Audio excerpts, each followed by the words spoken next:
మరియు హృదయములను పరిశోధించువాడు ఆత్మ యొక్క మనసు ఏదో ఎరుగును, ఏలనగా ఆయన దేవుని చిత్త ప్రకారము. దేవుని చిత్తం ఏంటి? బంధకాల్లో ఉండడం దేవుని చిత్తమా? ఇరుకొని పోయి ఉండడం దేవుని చిత్తమా? కాదు. రెండంతల మేలు అన్నటువంటిది దేవుని యొక్క చిత్తం. స్వేచ్ఛ అన్నటువంటిది దేవుని యొక్క చిత్తం. నిజమైన స్వాతంత్రం అన్నటువంటిది దేవుని యొక్క చిత్తం. సో ఆ చిత్తము జరుగులాగున ఆయన ప్రార్థన చేస్తాడు. సో భాషలో చేసే ప్రార్థనకు నేను పెట్టినటువంటి పేరు ఏమిటంటే సూపర్ యాక్యురేట్ ప్రేయర్. బహు బహు బహు బహు బహు ఖచ్చితమైన ప్రార్థన. నువ్వు భాషలో మాట్లాడినప్పుడు ఇటువంటి కార్యాలు జరుగుతాయి గనుక అపవాది నీవు భాషల్లో మాట్లాడకుండా ప్రతి విధమైన ఆటంకాలు తీసుకొని వస్తాడు. భాషల్లో మాట్లాడకుండా, భాషలలో మాట్లాడడం కొనసాగకుండా ప్రతి విధమైన ఆటంకాన్ని తీసుకొని వస్తాడు. సో కాబట్టి మేకప్ యువర్ మైండ్ టుడే.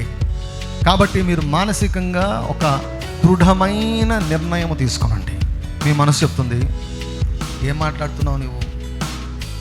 బరాబరాబా అంటే అయిపోయానా? ఏం మాట్లాడుతున్నావు అసలు? నీకన్నా అర్థమవుతుందా? నీకు అర్థం కావడంలా నువ్వు ఏదో మాట్లాడుతున్నావు, ఏమి జరగడంలా? ఎందుకు మాట్లాడతావు అంటాడు వాడు. ఎందుకు మాట్లాడుతున్నావు అంటాడు.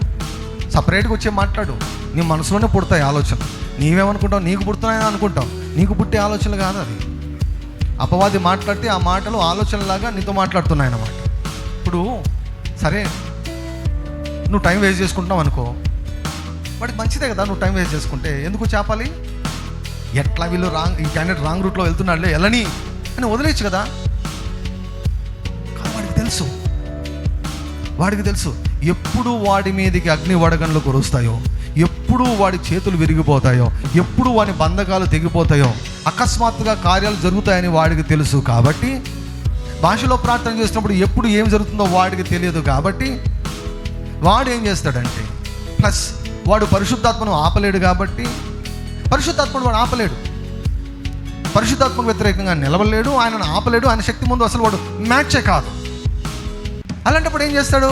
నీ నోటిని మూస్తే ఆయన పనులను వాడు ఆపగలడు. సో కాబట్టి నీవే ఇప్పుడు ఆధారం. ఎవరితో సహకరిస్తావో నీవే తెలుసుకోవాలి.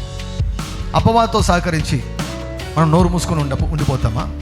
లేకపోతే పరిశుద్ధాత్మతో సహకరించి ఏమీ కనిపించకున్నా, ఏమీ అనిపించకున్నా దేవుని యొక్క వాక్యము ప్రకారము నమ్మి, వాక్యం చెప్పిన దానిని నమ్మి విశ్వాసముతో పరిశుద్ధాత్మతో మనము సహకరిద్దామా అన్నది మనము తీసుకునవలసినటువంటి నిర్ణయం.